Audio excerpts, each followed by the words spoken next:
for the season finale of the Myk Media show for season 1, I interview Bronson Mosley.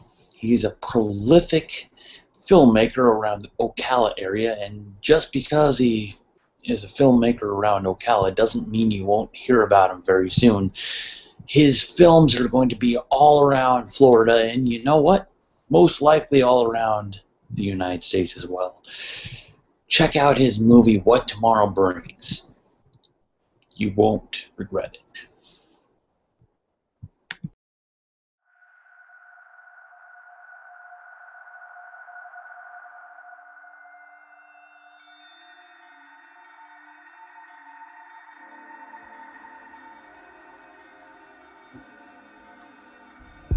There are many versions of our apocalypse story.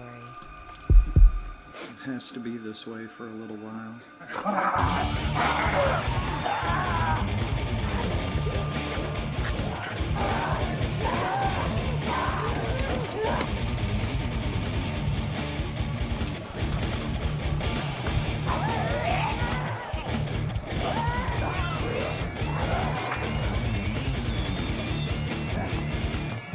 This is more than a simple decontamination.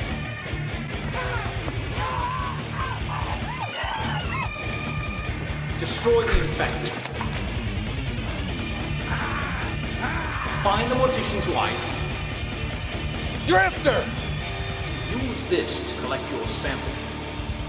What happened next?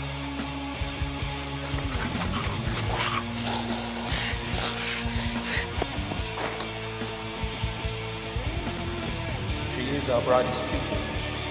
I start to see why I wear that helmet.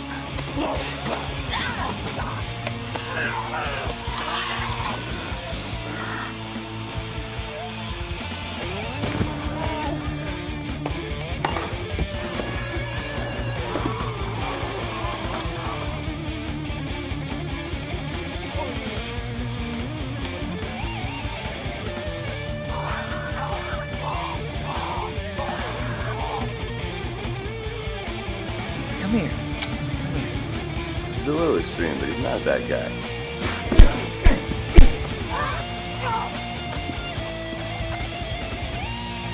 Come on, come get some. Come get it. I wouldn't miss it for the world.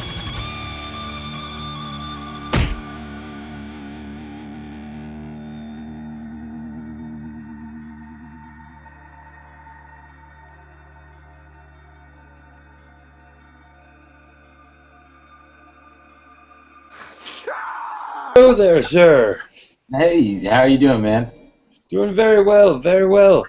So, for those who do not know, who are you and what do you do?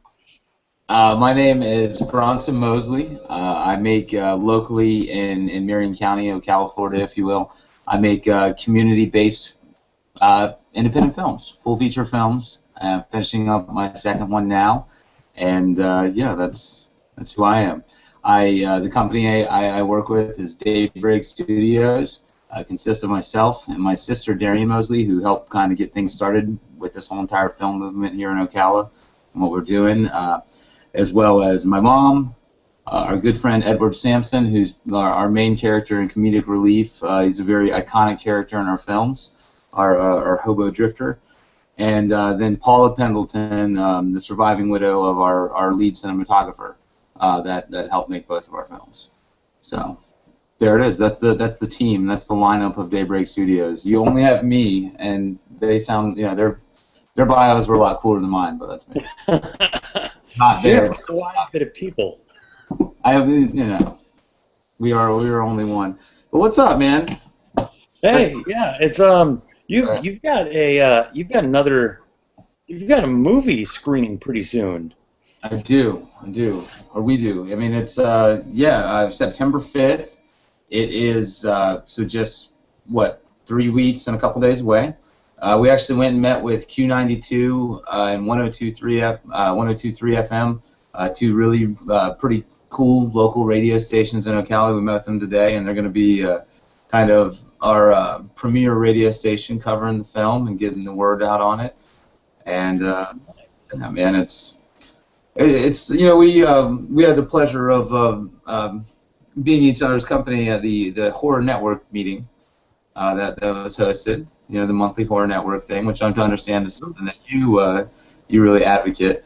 But the community thing, man, like I said before, a lot of our success and the real opportunity in getting things done and getting doors open, it's all about community. It doesn't matter what you do. It doesn't matter if you're remaking Passion of the Christ, or you're making, a new Goonies, or whatever it is, or it's a, film about the new Cocoon out in the villages. If you do it with a community, if you center around people more than the idea, doors open.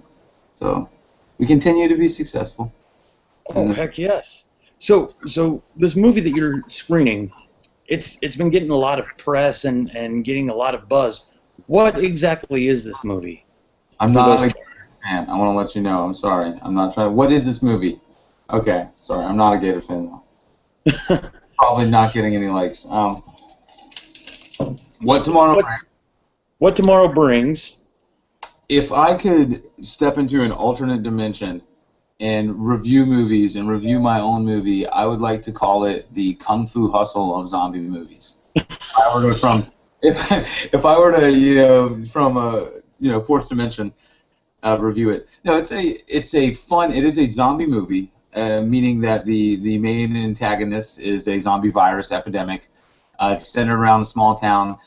Although it is a horror film and has zombies, it is truly a kind of origin story and a very fun, upbeat adventure, very superhero kind of Batman-esque story about a girl who was kind of raised for this situation, groomed to be a necro-extermination super soldier, Ness, and it's about her story kind of having to finally, see if she can save the world. So more than a horror movie, it's really an action adventure, quite honestly, and it's fun. The musical score that I chose, it's all done with local artists. It's very upbeat too. It's good stuff. Proud of it. I have to say that from what I saw, it shot really well. It moves. The pacing's fantastic, and it doesn't look like just your typical indie movie.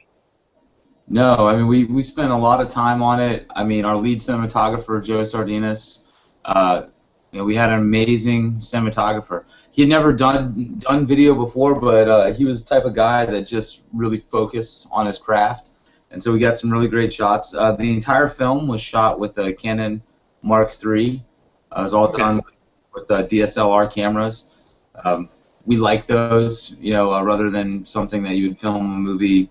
Rather than like your traditional camera, we always shoot in 24 frames per second, and the DSLR cameras, the ability to change the lenses and to get more dramatic fields of depth, to be able to get those cool portrait-esque shots and the focus stuff. We did it all with that, and it came out really well. It took forever. Our first movie we did in 77 days from the moment we're like, okay, we're gonna make a movie. We did in 77 days. We premiered at the drive-in. This film has taken over a year, man. So it's taken a while. And yeah, and that's in indie standards, a year. That's a good grip of time right there. Yeah. A lot of it too is being that it's a community film.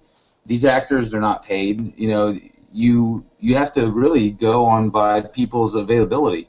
And to get the shots we did, and to have like the complex action sequences, and to have all that into everything you see in the movie, we would go out sometimes and film for 3 hours to get something that would be edited down to 20 seconds, but it would be a sweet 20 seconds. And so sometimes that's what it would be. Sometimes the one day we got out that week would be filming a 30-second action sequence. And that's just that's the community filmmaking grind. In the perfect world, we would all, we'd all be paid and get to just do it all day long, just movies all day long. But, the best thing is, you got the entire area to help out with the entire movie. So the movie just seems to just congeal. It seems like there was so much assistance with it. The reception of it has been good, and it's enigmatic. Quite honestly, I'm not anyone super special. I don't have any blue-blooded upbringing or anything like that, or any real ties. It's just people, a lot of people got involved, and a lot of people know a lot more people, and it's something that, oh, so you're part of that whole entire thing? I heard about that. All right, I'll work with you. That type of thing. So it's just, I don't know. That's awesome. That's really awesome. It's nice to see something really grassroots just come together like that. It is. It's flattering, man. It's just, it's awesome. It's really awesome, man.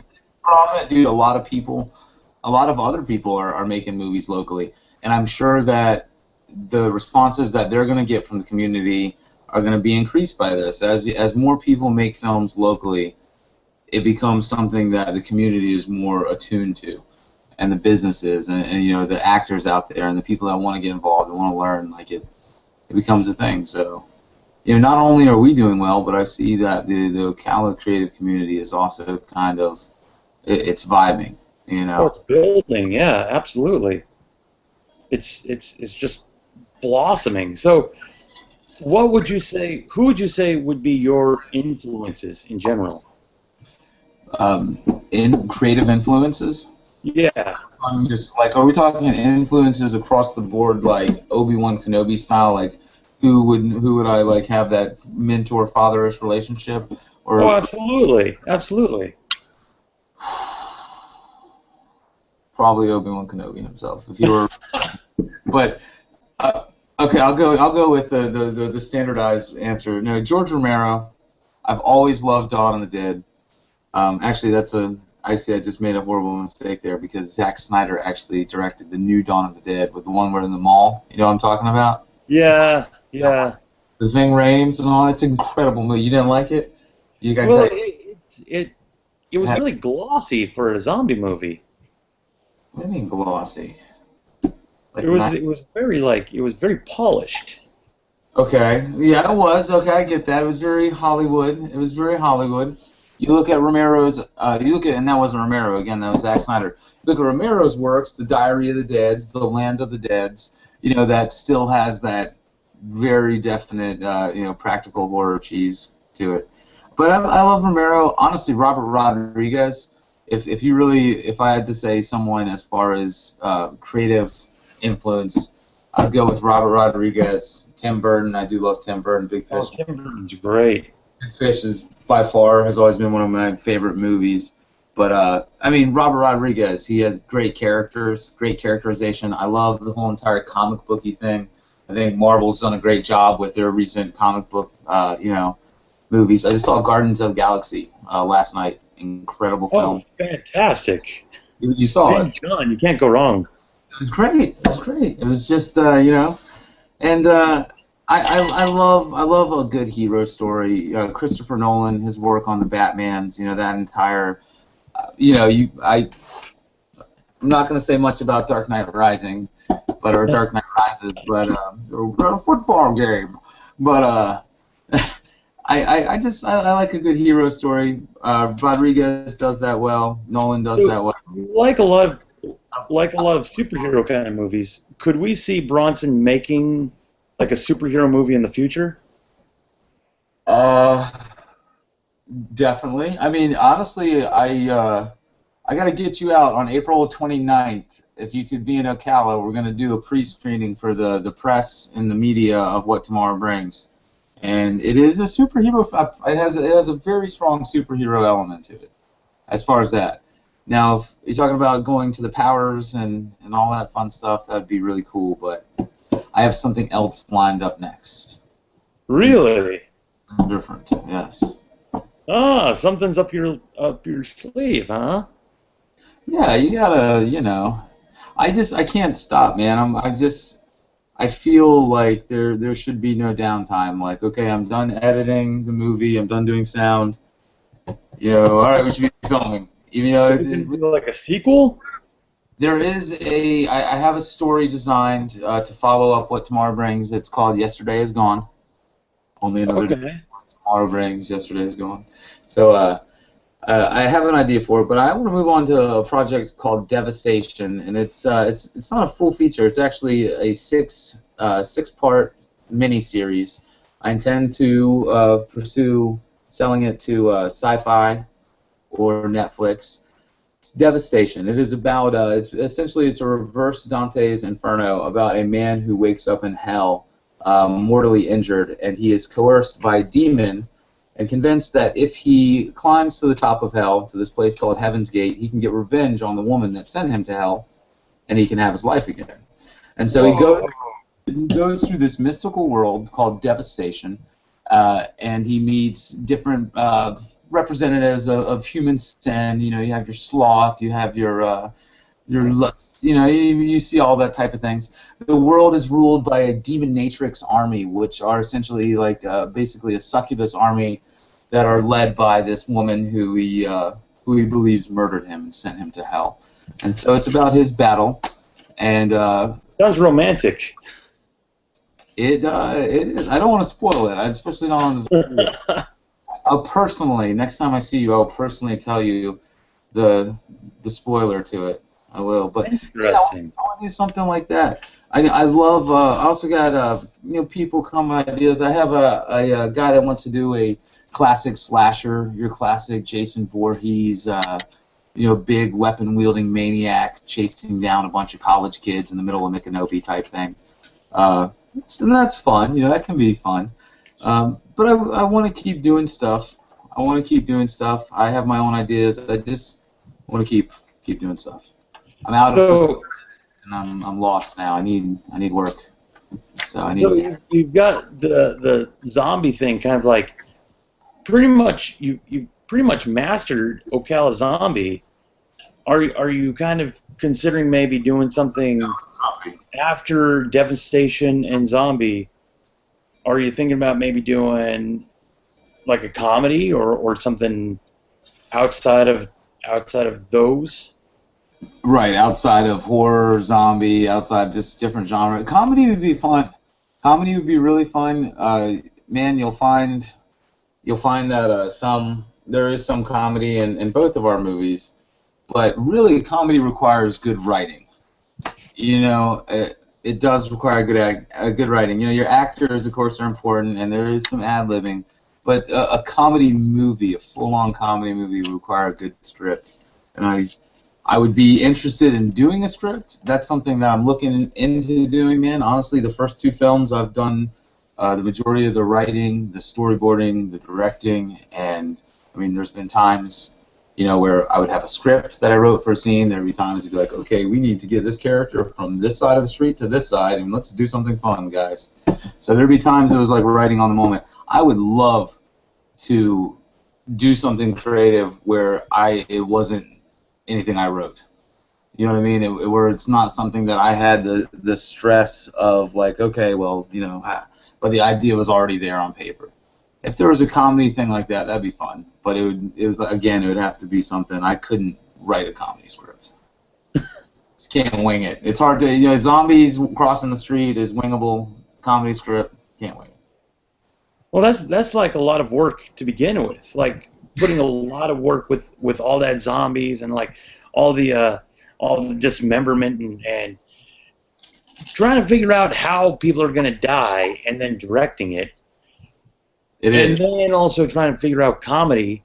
You know, it's nice to try to find another writer at some point. So I hear you. Right. Definitely. What do you have going on, man? Tell me what you got cooked up. Interviewing you. This is it right here. I see you have your pencil jacket on too. Power play. Absolutely. We got trust. There's stuff down the line, but right now it's this you are lucky enough to be at the last episode of the season finale of the Myk Media show. Is it a finale or is it a series finale? Well, just for season 1. Okay. I'm just going to take a hiatus and then come back. And then next season I'm going to be completely naked. That would change things. That would definitely change. Absolutely. That's just take things up a notch. Yeah, man, absolutely. And as creators, that's what we have to do sometimes. Just We get have completely naked. comfort and just get completely all the way. It works for Marion in Midnight, right? It does. Did you ever get to see that? Did you do the whole? Oh, it's fantastic. Is it? Is it mind blowing? I feel like it. Did you wear the pencil jacket? I kind of imagine you with the pencil jacket. No, actually did not. No. All right. That's. It's some good stuff. It's good stuff. I was trying to become a sponsor for that maybe next go round, but it's good stuff. It's didn't see anything like that in Orlando, but yeah. Really, there's nothing going like that in Orlando. You know cool. Mike. The cool thing is, and this should be motivation to the people of the Marion County and beyond, creative community. The Marion Theater is changing their game up a little bit. The Marion Theater is going to start focusing on playing independent films over their contracted films with film companies. Finally. They're going to really, really start focusing on it. So honestly, for all the people that have had the dream, the want to create a project and put it up on the screen, the opportunity is right there. It's right in your hometown. It's a beautiful theater, and all you have to do is make that movie, and they will let you in there. They're wonderful people. The Sotos, the owners of the theater, are wonderful people. The opportunity is there. The theater is in the direction of independent films. That's where they're going. Independent projects like the Marion at Midnight. And yeah, so it's right there. Anyone can do it. It is a budding community, and that's what I like. And there's a lot of cross talk between Orlando and like Orlando's already built up a lot. Now I feel like Ocala's starting to build up, and so it seems like there's going to be a lot of cross talk between the two cities, and so you're going to see a lot of like a lot of idea exchange between the two places. Right. You're going to see a lot of stuff happening. There's going to be new stuff we're not familiar with. Like like your new age concept of the movie, the idea with the thing, like you're going to use this and you make a piece of the film, pass the piece. Yeah, that's not from around these parts, boy. It's not from around these parts. You're going to see. That's going to be kind of the kind of crap you're going to see over at the Marion soon. And that would be awesome, man. I mean, that would be. It's good for everyone. You know? Oh, absolutely. The future of this is a great way to end this little season thing, is just to say that I see that, first of all, this is a budding community in general. Right. The second year of the Ocala Comic-Con, this is this horror community is just starting to build up. You guys are getting a lot of luck with your horror movie. This Marion, the Marion at Midnight, their show, they had a line right around the block. I know, it was very impressive. Yeah, and Orlando, and I can't badmouth Orlando Burlesque because I've got friends that do Orlando Burlesque, but I've never seen lines like that for Orlando Burlesque. I've never seen any lines like that, and there's good burlesque in Orlando. However, the burlesque that I've seen in Marion is like old school, like the costumes and everything, and so you get to see something you don't see anywhere else. So you're bringing back like this old school mentality. Like, people forget that Ocala is where Creature from the Black Lagoon was filmed. They do forget that. They're very unaware of that. And Rebel Without a Cause. And Tarzan. And so it is kind of like this epicenter of culture. Go ahead. Well, Orlando's becoming the next Miami, and so because of that, Orlando's kind of becoming obnoxious. Awesome. I feel like it'd be awesome. Have you played around in Orlando? You've been in an Orlando community?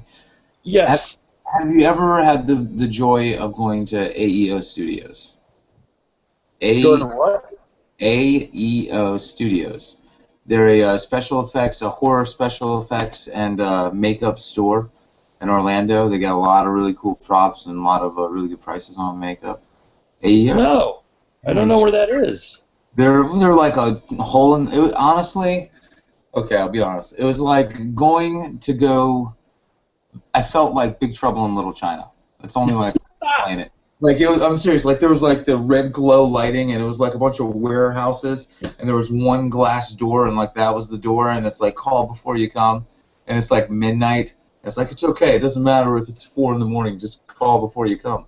And like it's like this. Yeah, it was sketchy. Honestly, it was sketchy going in there. But then you get in, and it's like they have like Borg torsos and like ripped open body parts and like yeah, come I'll show you it all, and it's like yeah, you know, it's great like tour of all this awesome special effects stuff. And yeah, that was a tangent, but Aeo Studios, they come out sometime. On another note, I could see that. See what happened was for the longest time, Ocala obviously was held back by older people who were kind of suppressing it, and because of that, it was kind of stunted. Well, obviously there's a college, and because of that college, there's younger people, so you can't really stop. You can't stop progress. Nope. So no matter what, the town's going to grow, and right. People want progress.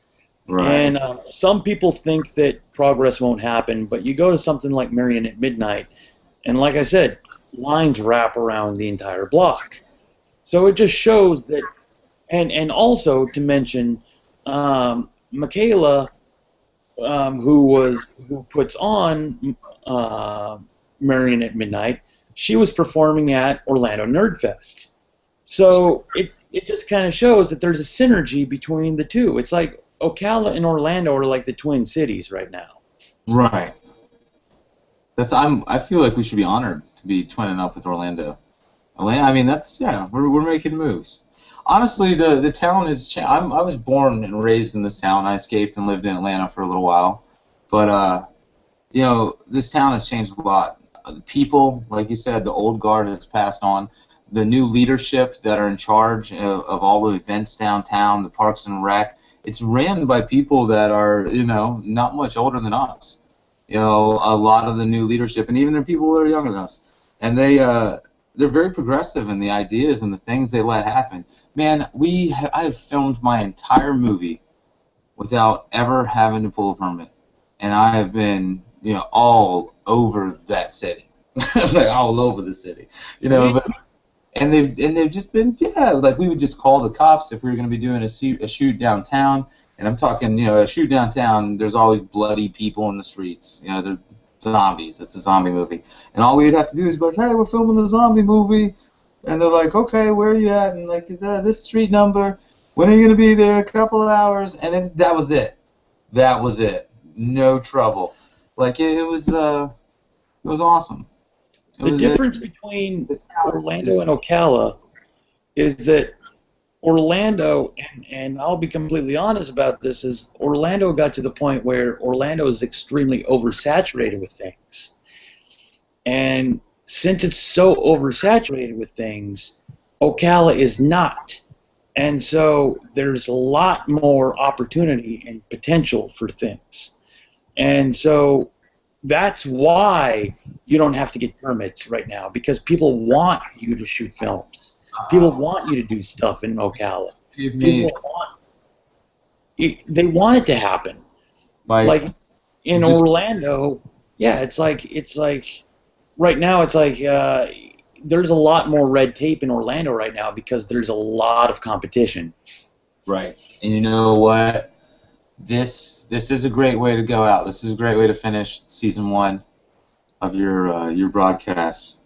because while we look on to a future that is lush with the opportunities for people to make films, we must also be aware and appreciative of the fact that we have this model that isn't oversaturated yet, that we have this opportunity where the doors are still open, where it hasn't become an overcomplicated process, where it's something that's still new and fresh. This is the golden time, and like everything, it will pass, but we will leave this season with the knowledge that anything could happen, and this is the best time. Absolutely.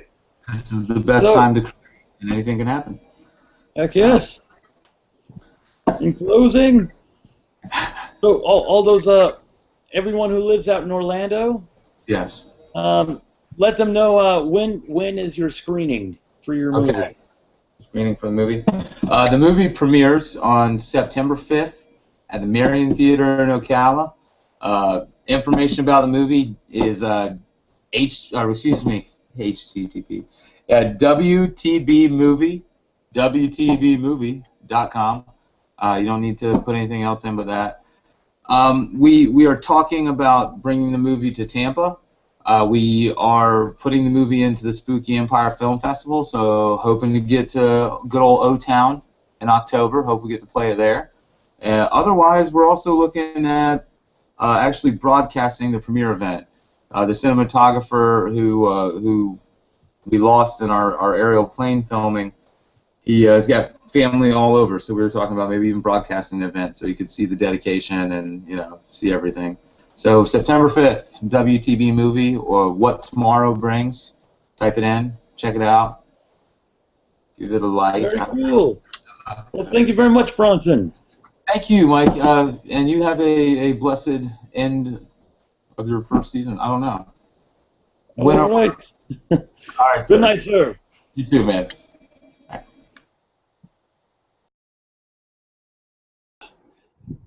First season of the Myk Media show, we had a whole bunch of people.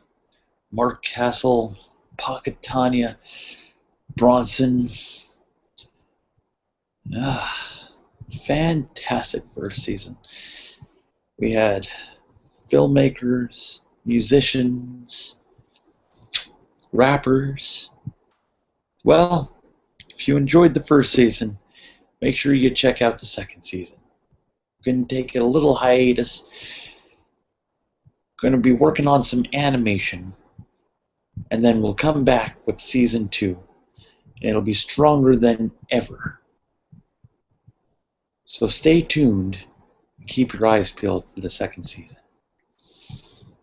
All right. Catch you later.